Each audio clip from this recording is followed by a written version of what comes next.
I do have a plan for Nathaniel to have his own book, but I don't know which book it will be. Nathaniel has had a very interesting past, and so there's several plot ideas. One in particular, which I won't say here, but is probably the leading contender, but he seems content to not have his book yet. Probably we'll do a Richard book before we'll do Nathaniel book. Everybody's good. Hey, am I the only one that wants to go home and see the Zemans have their family get together at a holiday? Yes, Richard may be a pain in the tuchus, but I'd like to meet the rest of the family before he completely loses his mind. And besides, I don't know, Richard is trying to date human beings. I suspect strongly that Richard, like a lot of men who are determined to marry, whether it's a good idea or not for them. You all know men like this, and you know women like this. They've decided they're going to marry. They've gotten to a certain age. Women, biological clock's ticking. I got more sympathy for that. But the men, what? You can reach till you're 70. And you decide you're going to get married. And the next person who comes along and fits even close to the bill, that's who they marry. Good idea, bad idea. Friends going, oh dear God, do not marry her. They marry her. And sometimes it works, and sometimes it doesn't. So, but he has decided he wants to marry. He's just decided. So eventually, he's going to pick a human being, sort of, and he's going to bring somebody home. That Anita's going to have to go, I'm the other woman. Eventually, if he keeps continuing to date, she'll be the other woman. Or he won't continue to date because it'll go really, really badly. All right, other questions? Will we get to see more of Peter as he gets older? Yes. Yes, because we've got to go back to New Mexico at least once more because I really am beginning to think that Edward and Donna may marry. And if they do, well, probably Peter will be best man. And Anita will get to stand up on Edward's side. And as I said that means that we would have to have Anita go to the bachelor party. That's almost worth the whole book right there. Have you... What? No. The idea of a bachelor party is that women take their clothes off. So Anita can be incredibly uncomfortable. And then be pissed, which she does easily and well. But Peter would be planning the bachelor party. Except that I think that Bernardo will try to hijack it. And that bodes really badly. So, I don't know. The bachelor party alone would be fun, and watching Edward actually, if he will actually go down the aisle or not. I would almost take a bet. How many people think that Edward will chicken out the last moment and not marry her? How many think he'll go through with it? Yeah. I don't know. My bets are off the table. My characters do opposite of what I want usually. All right. Other questions? And somebody's keeping track of this, right? Yes. Hey, in the new book, Anita switches her weapon. Do you like go out to the range and actually try them before you pick them, or? I actually tried not to pick another Browning. I tried to do Heckler and Koch, but then when I held it in my hands, it just didn't feel right. I'm a Browning girl. I can't help it. It just fits my hand.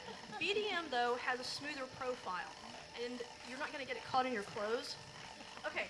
I'm sorry. In real life, there's a reason that most people don't use a shoulder holster, especially women.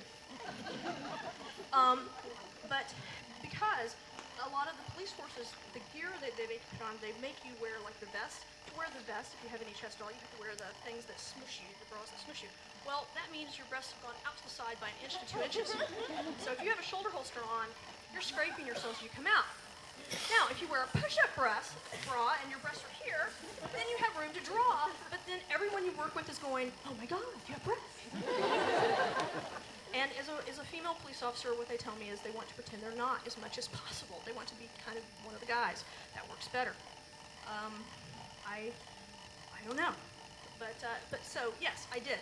And the BDM is what we used. And the car is mentioned briefly as a backup gun. I'm not happy with it. It's one of the reasons they get better play. The manufacturer says it has to have so many more rounds put through to break it in. What? Tighter tolerances. It's really stiff. It's really stiff, and I'm not happy with it at all. It may be a beautiful gun eventually. It fits my hand really well, but it doesn't shoot really well. It really doesn't. And I don't know. We didn't get much play in it, but the new gun that Edward has is the someone. Yes. You want to tell about your new toy? Okay, yeah. Yes. Charles gets some credit. It was his idea, but it is my gun. Edward is carrying the FN 57 pistol, and then the matching P90 carbine. Yeah, what? Can you say 900 rounds per minute? Can you say 50-round magazine? Can you say bang, you're done? It shoots really, really well, too. I mean, literally, I'm there at the range, and it's how far? We put it about 25 yards. 25 yards, and it's just going right where you point. And I'm going, oh, this is so cool. I'm sorry, it had less kick than the Mini Uzi, which the H&K MP5 had less kick than that. It has less kick than the MP5, much less kick. You point it, it goes where you point it. That's true. That's true. You get invaded a couple of hundred times, you can design weapons well. Chocolate weapons, Belgian. Is it Belgium? Yeah. It is Belgium, yes. The Belgian make really good guns. FN is a Browning company. I just can't get away from them. Okay, so yes, I try my best to shoot as many weapons, but not Edward's. There are weapons that Edward uses that I don't want to use. Yes, people have offered to let me come play with the flamethrowers. The entire concept of a flamethrower bothers me. I do not want to put flammable liquid on my back, strap it on my back, and then have a thing just a little bit away with a live flame on it. Does anyone else think that sounds like a really bad idea?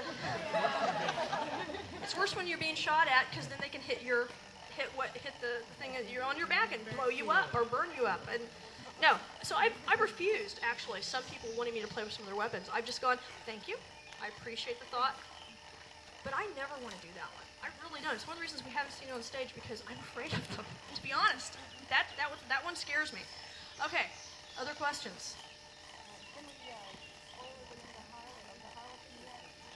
How many people have not read the Harlequin here? Okay, never mind. There's enough, so you can't ask a spoiler. Okay, you had a question.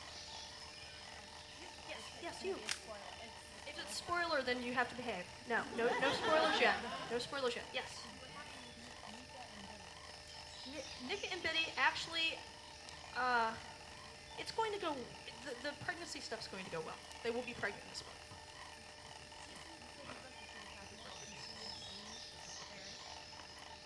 Well, everyone can leave Fairy. It's what happens after you leave Fairy.